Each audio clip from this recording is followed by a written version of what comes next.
Hi friends, कसे आहात? स्वागत आहे तुमचं किचन क्वीन वसुंधरामध्ये. आज आपण आपल्या चॅनलवर पाहणार आहोत बाहेरून कुरकुरीत, आतून सॉफ्ट, तेल न पिणारा आणि टम्म फुगलेला असा टेस्टी साबुदाणा वडा. तर हा साबुदाणा वडा कसा बनवायचा हे जाणून घेण्यासाठी व्हिडिओ आहे तो शेवटपर्यंत पहा आणि चॅनलवर जर नवीन असाल तर चॅनलला सबस्क्राईब करा. तर आता आपण कृतीला सुरुवात करूयात. सुरुवातीला आपण ज्या वाटीनं साबुदाणा घेणार आहे तर त्याच वाटीनं अर्धा वाटी होतील इतके शेंगदाणे घेतलेले आहेत. शेंगदाणे जे आहेत ते भाजून सोलून घेतलेले आहेत. आता हे शेंगदाणे मला थोडेसे अर्धवट असे बारीक करायचे आहेत. त्याचा पूर्ण कूट करायचा नाहीये. पूर्ण कूट केला तर तो वड्यांमध्ये मिक्स होऊन जाईल. आपल्याला थोडेसे शेंगदाणे दाताखाली यावेत या पद्धतीनं आपण शेंगदाणा कूट आहे ते बारीक करून घ्यायचं आहे. आणि आता मी ते एका प्लेटमध्ये काढून घेणार आहे. बारीक केलेले शेंगदाणे प्लेटमध्ये काढून घेतल्यानंतर त्याच मिक्सरच्या भांड्यामध्ये एक 5 ते 6 होतील इतक्या मिरच्या घेतलेल्या आहेत. त्या मला सुरुवातीला बारीक करून घ्यायच्या आहेत. वडा हा थोडासा तिखट असेल तरच टेस्टी लागतो. त्यामुळं मिरची घेताना आपल्याला त्या प्रमाणात घ्यायची आहे. मिरची जी आहे ती मी व्यवस्थित बारीक करून घेतलेली आहे. यानंतर या मिरचीमध्ये आपल्याला भिजवलेला साबुदाणा घालायचा आहे. साबुदाणा घेताना मी 1 वाटी होईल इतका साबुदाणा भिजवून घेतलेला होता. तर तो मी आता मिक्सरच्या भांड्यामध्ये ॲड केलेला आहे. हा साबुदाणा आपल्याला अर्धवट असा बारीक करून घ्यायचा आहे. पूर्ण बारीक करायचा नाहीये. तर मी थोडासा अर्धवट असा मिक्सरला ऑन ऑफ करत बारीक करून घेतलेला आहे आणि तो आता या शेंगदाण्यांमध्ये मी ॲड करून घेणार आहे. व्यवस्थित पूर्ण साबुदाणा जो आहे तो मी त्यामध्ये ॲड करून घेणार आहे. प्लेटमध्ये मी साबुदाणा काढून घेतलेला आहे. इथं आपण जर मिरची आणि साबुदाणा एकाच वेळी वापरला असता तर मिरची जी आहे ती व्यवस्थित बारीक झाली नसती. म्हणून मी सुरुवातीला मिरची जी आहे ती बारीक करून घेतली आणि त्यानंतर मी त्याच्यामध्ये साबुदाणा जो आहे तो ॲड केलेला आहे. इथं साबुदाणा वाटताना आपल्याला पाणी वगैरे अजिबात वापरायचं नाहीये. तर ॲज इट इज तो फक्त साबुदाणा बारीक करायचा आहे. त्यानंतर उकडलेला बटाटा जो आहे तो यामध्ये मला ॲड करायचा आहे. 3 उकडलेले बटाटे जे आहेत ते मी बारीक करून घेतलेले आहेत. तुम्हाला जर हातानं करायचे असतील तर तुम्ही हातानं करू शकता किंवा एखाद्या बारीक खिसणीनं बटाटा खिसून जरी घेतला तरीही चालेल. आता हा जो आहे तो मी हातानं बारीक करून घेतला होता. तर हा बटाटा जो आहे तो मी याच्यामध्ये ॲड करून घेतलेला आहे. यानंतर 1 टेबलस्पून होतील इतके जिरे घालायचे आहेत. तुम्हाला जर जिरे बारीक करताना हवे असतील तर तुम्ही बारीक करतानाही घालू शकता. मला इथं वड्यांमध्ये जिरे दिसायला हवेत म्हणून मी अखंड जिरे वापरलेले आहेत. त्यानंतर एक चिमूटभर होईल इतकी साखर आपण याच्यामध्ये ॲड करायची आहे. साखर ॲड केल्यामुळं आपल्या वड्याला तशी टेस्ट सुद्धा येणार आहे.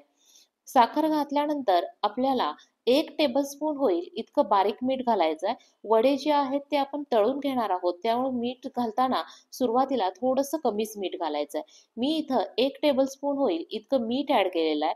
त्यानंतर थोडीशी कोथिंबीर आपल्याला घालायची आहे. तुमच्याकडे उपवासाला कोथिंबीर चालत असेल तर तुम्ही घाला, नाही घातली तरीही चालेल. इथं मी कोथिंबीर जी आहे ती ॲड करून घेतलेली आहे. साबुदाणा वडा तयार करण्यासाठी लागणारे सगळे जिन्नस जे आहेत ते मी ॲड करून घेतलेले आहेत आणि आता हे मला व्यवस्थित सगळं मिक्स करून घ्यायचं आहे. त्याचा एक गोळा बनेल या पद्धतीनं त्याला सगळं व्यवस्थित मिक्स करायचं आहे.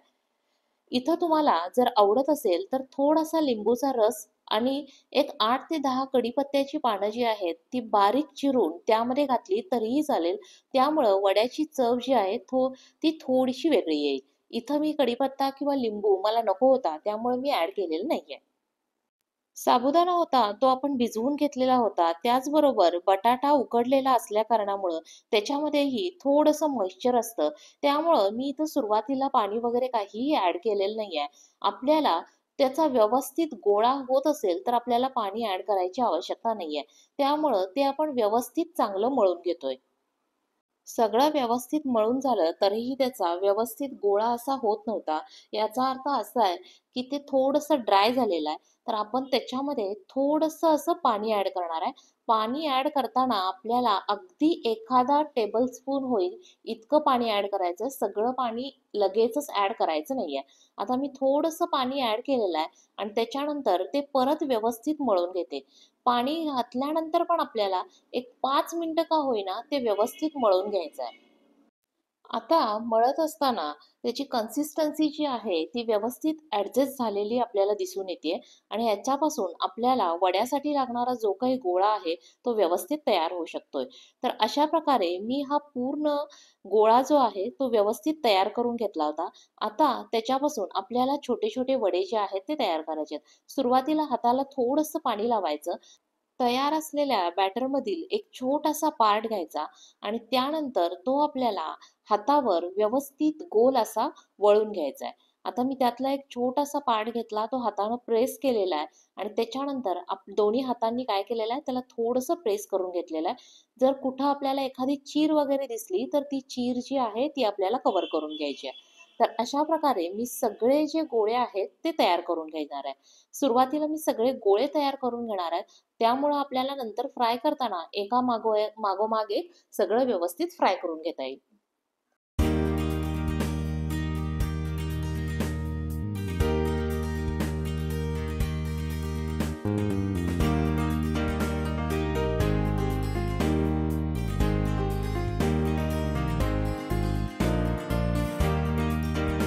अशा प्रकारे तळण्यासाठी लागणारे सगळे गोळे जे आहेत ते आपले तयार झालेले आहेत. मी एका बाजूला तेल सुद्धा गरम करायला ठेवलं होतं. तेल देखील आपलं व्यवस्थित गरम झालेलं आहे. तेल आपल्याला खूप धूर येईपर्यंत असं गरम करायचं नाहीये. नॉर्मल गरम झाल्यानंतर आपण त्याच्यामध्ये एक-एक वडा जो आहे तो सोडून घेणार आहे आणि यानंतर आपल्याला गॅसची फ्लेम जी आहे ते मीडियम ठेवायची आहे. आता इथं मी एका वेळी 3 गोळे जे आहेत ते तेलामध्ये सोडून घेतलेले आहेत आणि गोळे सोडल्यानंतर आपल्याला लगेचच त्यामध्ये झारा जो आहे तो घालायचा नाहीये. एक अर्ध्या मिनिटासाठी आपल्याला ते ॲज इट इज राहू द्यायचं आहे आणि त्यानंतर मगच आपण त्याच्यामध्ये एखादा झारा किंवा चमचा जो आहे तो आपण डीप करणार आहे. 1 मिनिट झाल्यानंतर मी त्याच्यामध्ये झारा घातलेला आहे आणि घातलेले जे काही गोळे आहेत ते आपण काय करणार आहे, परतवून घेणार आहे. आता ते गोळे थोडेसे एकमेकाला चिकटले होते, तर आपण थोडेसे ओले असतानाच ते आपण एकमेकांपासून सुट्टे करून घेतोय. आता हे आपण परतवून घेतल्यानंतर सारखे एकसारखे आपल्याला हलवत नाही राहायचं आहे. तर आपल्याला काय करायचं आहे ते थोडा वेळ तसेच राहू द्यायचं आहे. जेणेकरून त्याच्या साईड ज्या आहेत, त्या दोन्ही बाजू ज्या आहेत, त्या व्यवस्थित तळल्या जातील. वडे तळताना आपल्याला मीडियम फ्लेमवर तळून घ्यायचे आहेत. जर तुम्ही गॅसची फ्लेम खूप मोठी ठेवली, तर वडे जे आहेत ते वरून तळले जातील, पण आतून ते कच्चे राहतील. आणि जर गॅसची फ्लेम खूपच कमी असेल, तर ते वडे जे आहेत, तर ते खूप तेल ओढून घेतील आणि त्याच्यामध्ये नंतर आपल्याला खाताना तेल तेल लागेल. म्हणून आपण मीडियम फ्लेमवर वडे जे आहेत ते तळून घेणार आहे. आता मी वड्यांची बाजू जी आहे ती परतवून घेतलेली आहे. आणि आपल्याला दोन्ही साईडनं वडे जे आहेत ते व्यवस्थित तळून घ्यायचे आहेत. वड्यांचा कलर जो आहे तो व्यवस्थित आपल्याला मेंटेन करायचा आहे. खूप काळाही करायचा नाहीये किंवा वडे खूप कच्चे राहतील असेही आपल्याला तळायचे नाहीयेत. वडे जे आहेत ते आता तुम्ही इथं पाहू शकता व्यवस्थित तळून झालेले आहेत. त्याला छानसा कलर आलेला आहे. तर ते आता आपण एका प्लेटमध्ये काढून घेऊया. तर अशा प्रकारे वड्यांची पहिली बॅच जी आहे ती आपली तयार झालेली आहे. अशाच प्रकारे आपण उरलेले सगळे वडे जे आहेत ते तळून घेणार आहोत. इथं तुम्ही पाहू शकता, आपण जो वडा बनवलाय त्यातला कोणताही वडा सुटलेला नाहीये किंवा साबुदाणा आपल्याला अंगावर येतोय, असंही कुठेही आपल्याला दिसून आलेलं नाहीये. याचा अर्थ आहे आपला वडा जो आहे तो व्यवस्थित तयार झालेला आहे. आणि हा वडा तळताना आपल्याला तळण्यासाठी थोडासा वेळ द्यावा लागणार आहे. तळण्यासाठी आपल्याला थोडासा पेशन्स ठेवायचा आहे. आपण खूप जर घाई गडबड केली, तर मात्र आपला वडा जो आहे तो व्यवस्थित तळला जाणार नाही. आणि त्याची टेस्ट सुद्धा काय होईल बिघडून जाईल. त्यामुळं आपल्याला तळताना थोडासा पेशन्स ठेवायचा आहे. हा जो साबुदाणा वडा आहे, तो आपण उपवासाच्या वेळी तर खाऊ शकतोच. त्याचबरोबर एखाद्या वेळेस आपण तो ब्रेकफास्टसाठी जरी बनवला, तरी काहीही हरकत नाहीये. त्यावेळी सुद्धा तो खायला आपल्याला खूप आवडेल. तर आता अशा प्रकारे आपण सगळे वडे जे आहेत ते तयार करून घेतोय. हा उपवासाचा जो वडा आहे, तो आपण शेंगदाण्याच्या चटणीबरोबर खाऊ शकतो किंवा खोबऱ्याच्या चटणीबरोबर खाऊ शकतो किंवा इव्हन दो आपल्याला चटणी अवेलेबल नाही झाली, तर आपण दह्याबरोबर सुद्धा खाऊ शकतो. टोमॅटो सॉस जरी वापरला खाण्यासाठी तरीही चालेल. छान असे वडे आपले तयार होत आहेत. दिसायला सुद्धा ते अतिशय टेम्प्टिंग आहेत. वडा तळण्यासाठी सुद्धा आपल्याला खूप तेल लागलेलं नाहीये.